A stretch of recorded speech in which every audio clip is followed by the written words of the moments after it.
mitzvot. Mikra Megillah, la lecture de la Megillah, le soir et le matin.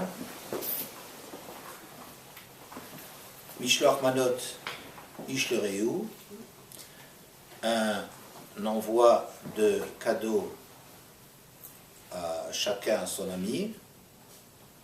Donc, Mishloach Manot Ishlereu, au sein d'un homme à son prochain, des manot. Donc, deux plats ou deux choses qui se consomment directement, sans avoir besoin de préparation, à une personne. Normalement, les femmes envoient aux femmes, les hommes envoient aux hommes. Ensuite, matanot laevionim.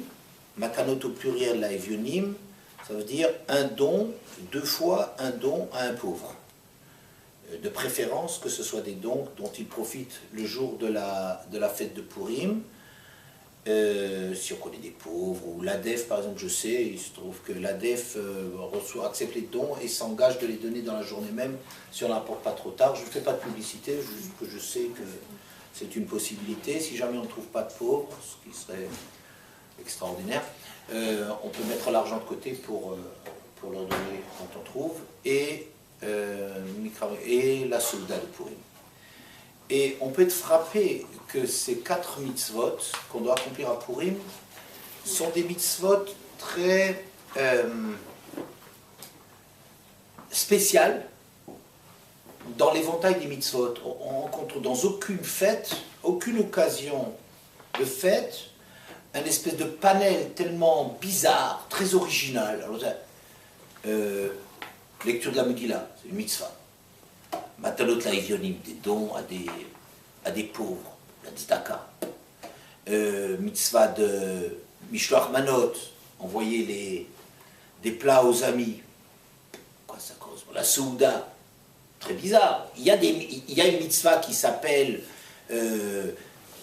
de multiplier, de bien manger, une mitzvah de Oneg Yom Tov, de Simchat Yom Tov, de rajouter, et Simcha el Basar Beyain, de rajouter davantage, d'être makpi, de tenir à préparer un plat de viande, ou du poisson, ou les deux, ou du vin. Bon, mais ça s'arrête là. Et puis c'est quelque chose de très systématique dans les différentes fêtes.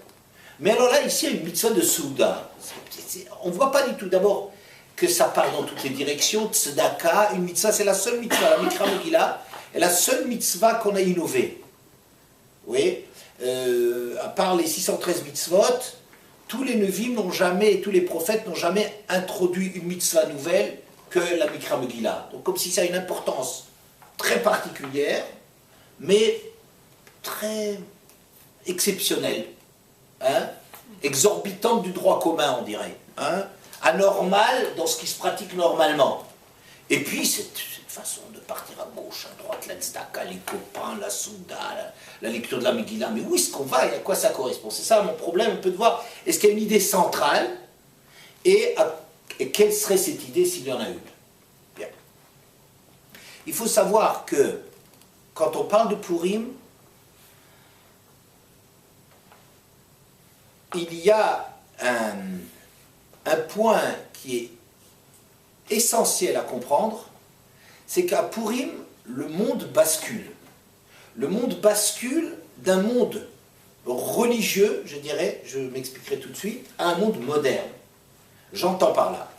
Toutes les fêtes que vous avez dans la Torah, il y a une vedette. Qui c'est la vedette? Akadosh Baruch Hu. Et si on enlève Akadosh Baruch Hu de ce qui se passe dans la Torah, on peut peut-être dire des choses intéressantes, on peut peut-être philosopher, mais ce qui est sûr, c'est que c'est à côté du problème. Hein? On peut imaginer, ouais, le problème de l'émancipation, appelez ça. Ouais, c'est Akadosh Baruch Hu qui sort avec des nissim. Alors on peut essayer très intelligemment, enfin les gens qui s'imaginent qu'ils sont intelligents, à dire que c'était des fêtes, des plaies qui étaient naturelles, et création de soupe, c'était un courant d'air, j'en sais rien ce qui se passe. Mais enfin, bon, on peut raconter des tas de bêtises ou beaucoup d'imagination, même peut-être des choses intéressantes, mais c'est sûr que si on ne met pas Akadosh Baruch Hu qui intervient dans l'histoire, on parle d'autre chose. C'est peut-être intéressant, on peut dire des choses très intéressantes sur la culture des petits pois chez les Incas. Je ne sais pas s'ils avaient des petits pois, c'est peut-être intéressant, mais c'est à côté du sujet. Si à Shavuot, on ne croit pas qu'Akadosh Baruch Hu a donné la Torah, Alors peut-être on dira des choses très intéressantes, mais complètement à côté du sujet.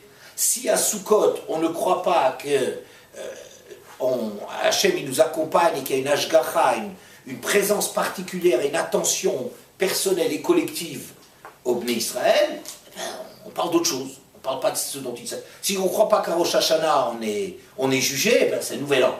Vous voyez, si on ne croit pas qu'à Yom Kippour, Hachem il est proche de nous, je ne sais pas ce qu'on fait. Alors on fait la psychologie, que c'est bien de reconnaître ses fautes, parce qu'il faut de temps en temps faire des bilans. Oui, c'est peut-être intéressant, c'est peut-être même intelligent, c'est peut-être pas complètement faux, mais c'est à côté du sujet. Oui, bien. La seule fête, si on appelle ça fête, qui a un caractère spécial par rapport à cela, c'est la fête de Purim. Ça veut dire, à Purim, on s'engage dans le monde du Esther, comme la principale vedette de Purim, de la Megillah. C'est-à-dire que Akadosh Baruch Hu, il est voilé. Les hommes agissent. Les hommes prennent le pouvoir. Jusque-là, le pouvoir, c'est Akadosh Baruch Hu qui le détient. Ça veut dire, il y a des règles du jeu.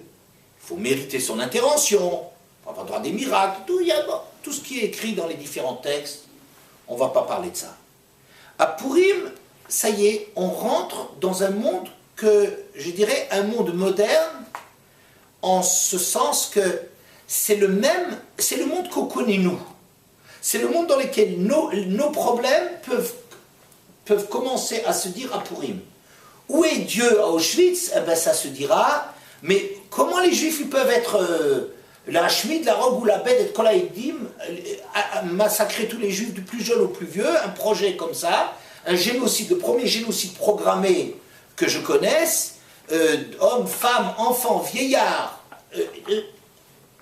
Où est Dieu dans tout ça? Oui, absence de Dieu. Où il est Dieu? Oui, les questions, les interrogations qu'on a, le mal dans le monde, l'injustice, c'est des problèmes qui sont des problèmes d'un monde dans lequel on a des doutes sur la présence de Dieu. Est-ce qu'il existe? Est-ce qu'il est bon? Est-ce qu'il s'intéresse encore au monde? C'est des questions, on y croit pas, on y croit un peu plus, un peu moins, mais ça c'est être un bon juif plus ou moins bon juif dans le monde actuel où Hachem n'apparaît pas comme une évidence. D'accord? La prophétie, elle est terminée. À Purim, ça s'arrête, la prophétie. C'est-à-dire, il n'y a plus personne d'assez grand pour percevoir directement des messages d'Hachem.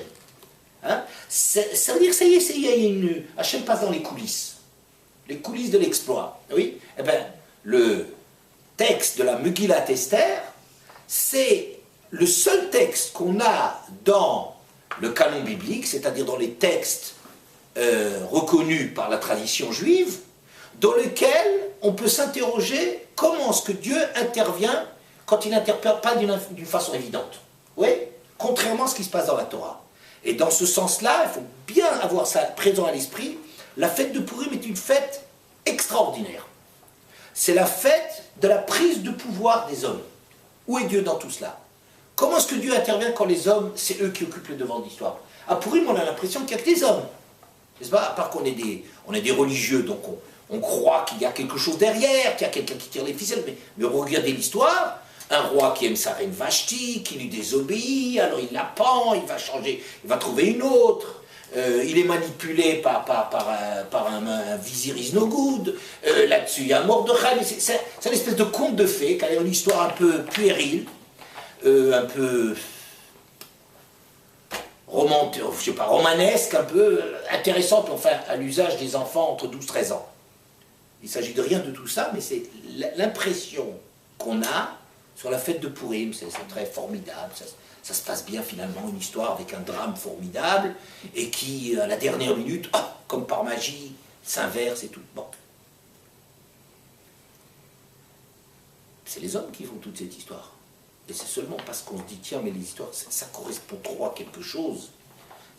Ça répond à une tchouva, ou à des fautes, ou à une tchouva, que la situation bascule. Des choses de ce genre-là font nous dire, peut-être, tiens, il y a peut-être quand même quelqu'un qui là derrière tire les ficelles en fonction de l'agissement des hommes.